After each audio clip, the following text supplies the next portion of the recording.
Hello everyone, welcome to the Union Pacific Railroad Evanston Subdivision in HO scale. My name is Daryl Kruse, owner and builder of the layout, and your host for episode 39 of season 2022.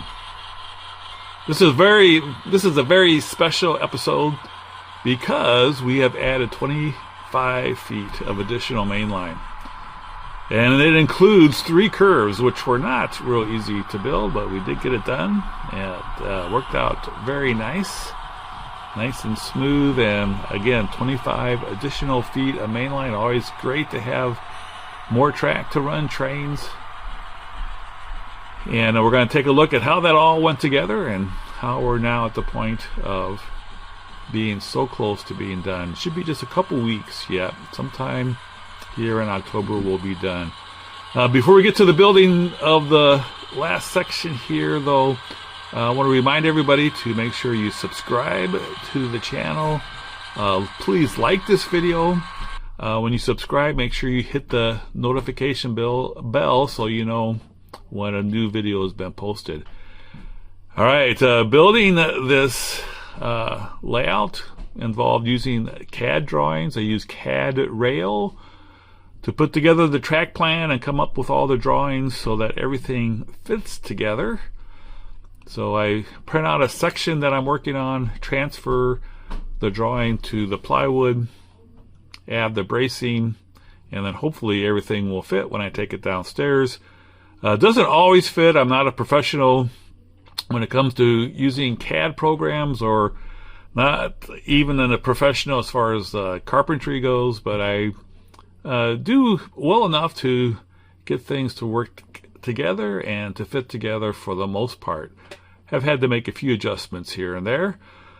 Last week I had done most of this section. I had done 2 of the curves and 2 straight sections, and this week I did add that last curve that you saw being put together in the garage. Now we have all 3 curves, a little S curve with a straight section in between, and then a final curve to go along the last wall. And the grade for this section, and for most of the upper levels, between 0.5% and 1%. Here you can see it's braced to the lower level there. I might put another brace right here. It is a little wobbly, not too bad. It's not in a area where anybody's going to lean on it. It just has to support the trains basically. There is another spot where it's connected to the layout, and then there's 2 places where it's connected to the ceiling. So it's supported in 4 different locations. You can see some really cool curves here. When you put the cork down, you can definitely see the curve of the track, how things are going to be put together. I did this cork early in the morning one day last week so that I could then start on laying the track later that day. Use some push pins to hold it down.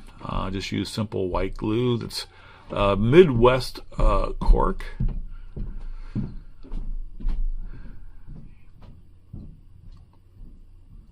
And you can see this is kind of where I'm at so far. And this is where I have yet to go. Down this wall, down one more curve there at the end, and then it's done. All right, here you can see the track down also. Now there's 3 tracks here. The 2 tracks together in the foreground are the main line. And then the 3rd track is going to be back behind the backdrop. So I'm going to still add a 12-inch high backdrop between the 2 mainline tracks and the 3rd track in the back. That 3rd track is going to be the Pocatella sub. A little storage area there for that. And then that's going to come onto the main line at Granger. But I wanted to go ahead and lay that track down now. It's going to be kind of difficult to do once I have the backdrop up. There you can see that's a really sharp curve there for the Pocatello sub, but that's going to be back behind the 12-inch backdrop, so it won't be visible. Be able to hold about a 30-car train back there. So it didn't take too long to put all that together.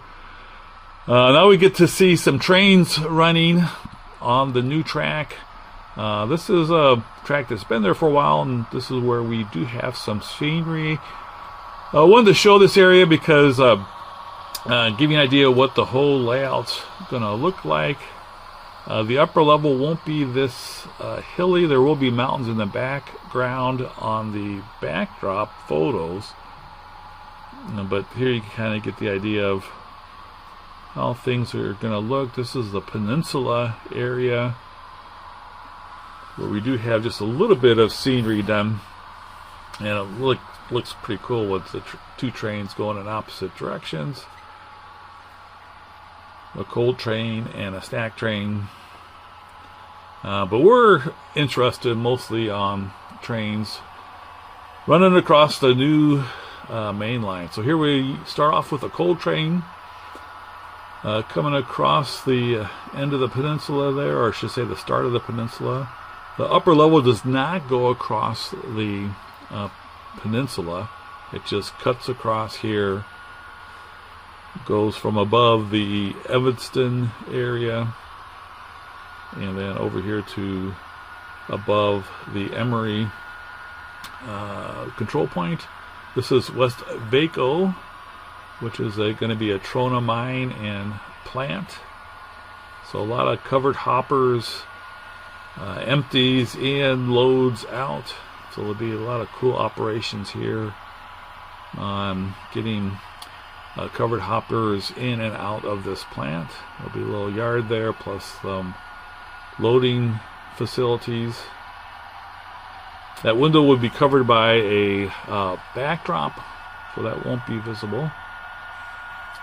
Again, this is a coal train. Those are Athearn bathtub gondolas. I have two trains of the bathtub gondolas, and I'm kind of switching over to using some RD4 8-bay cover hoppers.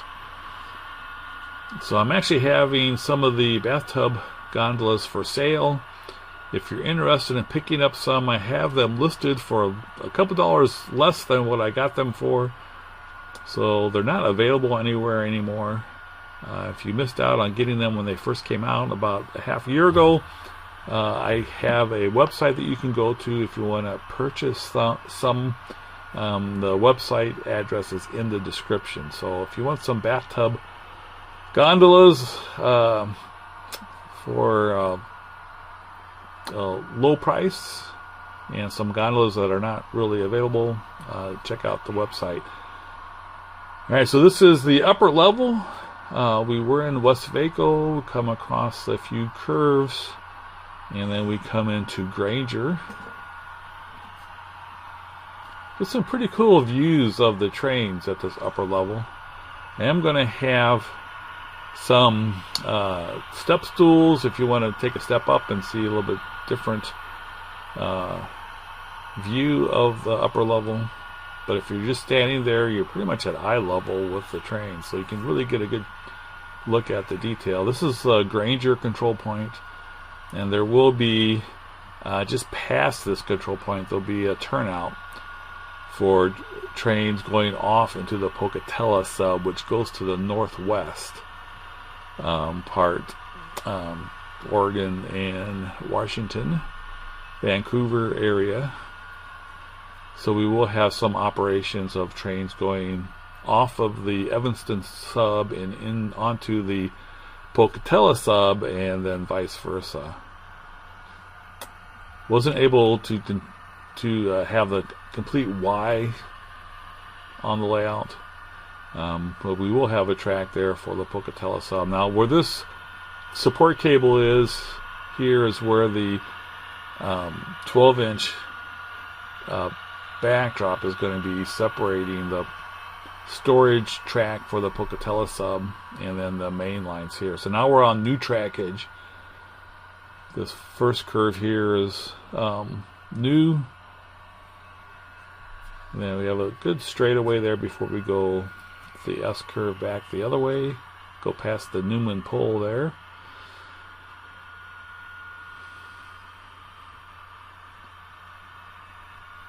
So there's a this is back from the lower level, so it's about 2.5 feet from the lower level to the start of the upper level there, and then it's about 16 inches above the lower level. So there's going to be room here for a lot of scenery to be out in the open.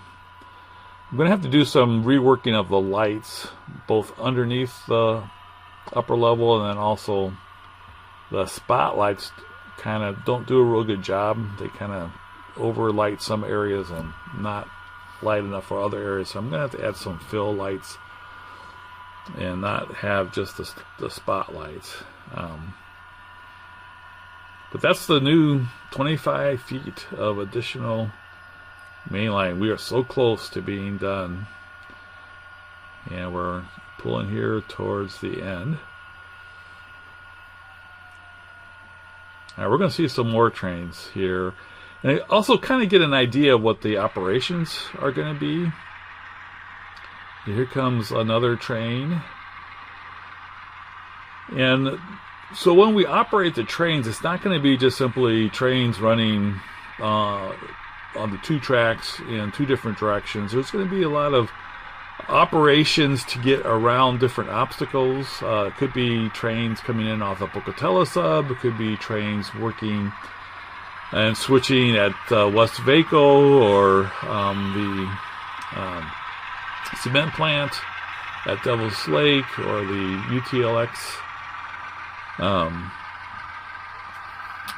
UTLX repair shops.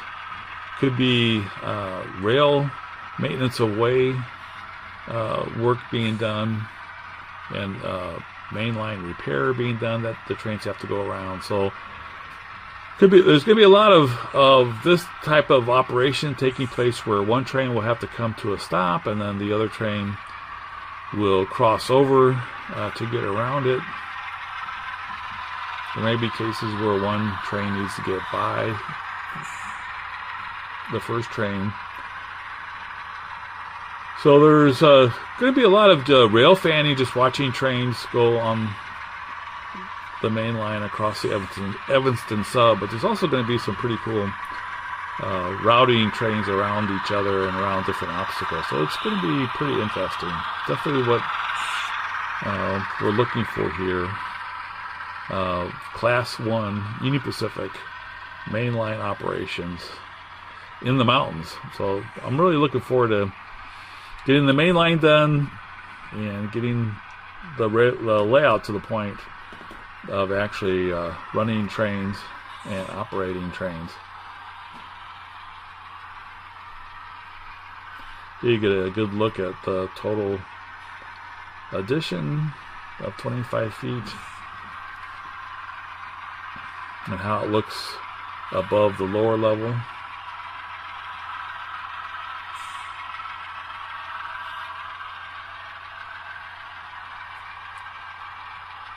The radii of these curves are 49 inches and 51 inches, which is a little bit less than the lower level. The lower level is like 60 inches. The upper level is more closer to 50 inches. So still very broad curves, but the lower radii on the upper level allows it to be back a little bit further and not right on top of the lower level.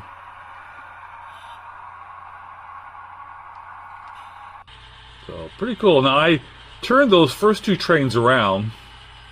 Pretty soon I won't have to do that anymore when I have the full main line done. But I did turn the trains around.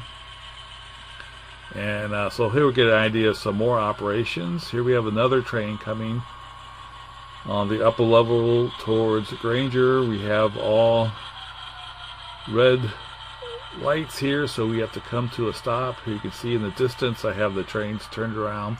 When I turn the trains around, I just take the lead locomotive and move it to the other end, and then I change some of the configuration variables of the other two engines so that they're all set for going in the other direction. So I don't move all three locomotives, I just move the head one.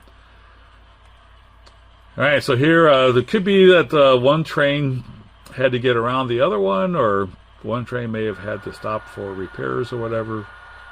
So we have a case where we have two trains here on this side of the control point.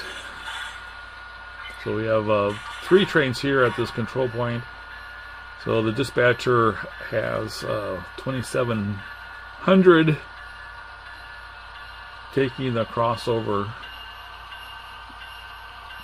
and going in front of the train coming in the other direction, so that it then can continue westward towards Evanston.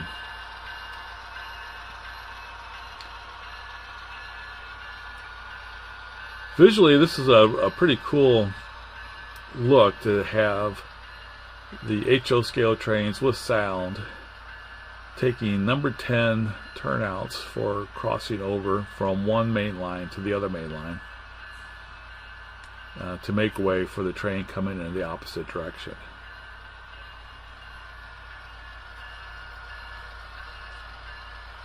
So when I designed the layout, this is the kind of operations that we're kind of shooting for. Now there will be times where you get a train to run across the Evanston sub, and you'll go quite a while where you'll just get green lights, and you'll just be running across the main line. So it's not like you're going to be stopping at every control point, but you probably will have at least one control point where you'll get a red and you'll have to stop, and then you'll have to wait for a train to perform an operation like this. Once it passes, then you'll be able to proceed for the rest of the journey.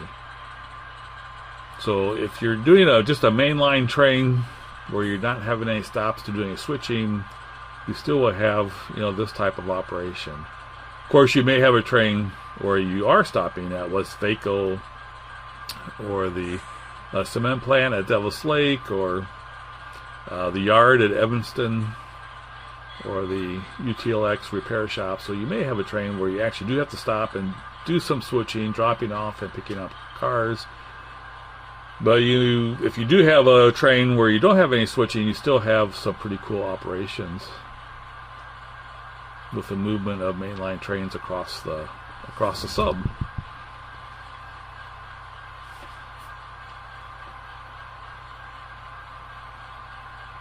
Here you get a good look at some more of those bathtub gondolas. I'm going to be keeping most of them, but I am going to try and sell some of them. So we'll have a mixture of bathtub gons and RD4 8-bay hoppers.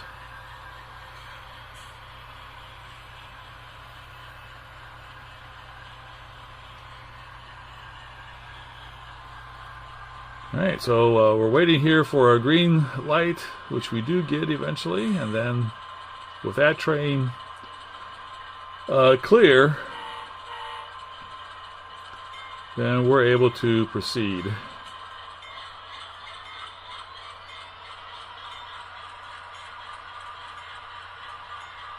In fact, both trains can now proceed.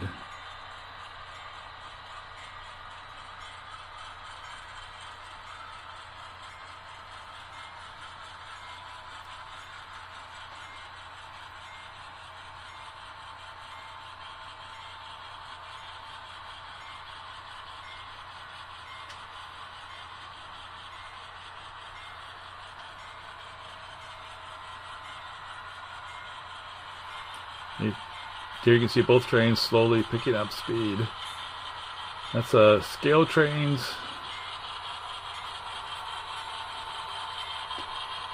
Tier 4 locomotives going in both directions. Two crude oil tank car trains. So the scale trains followed by Athearns, and then scale train tank cars.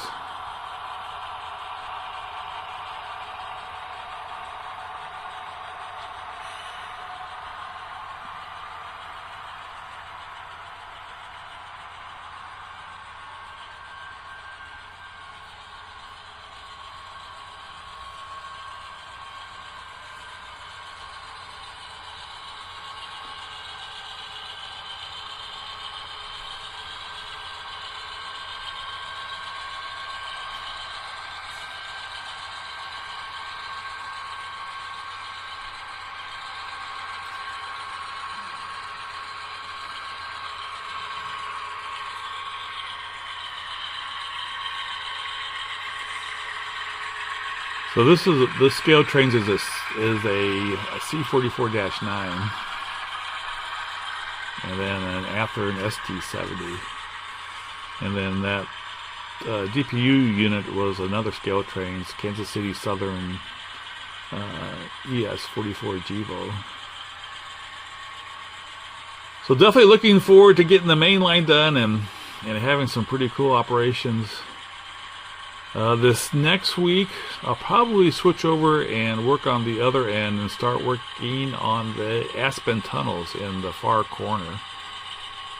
So the Golden Spike will probably be done just west of here, not too far. That's where we'll finally get the two sections to come together for the Golden Spike. And we'll have a live video for that for members to watch if they want to join us for the Golden Spike. Hoping to have some special guests here for that also. We'll see. But something to look forward to just in a couple weeks, hopefully, if all goes according to plan. Thanks so much for watching. Make sure you stay tuned as we see the completion of the main line. Have a great day, everyone. Take care.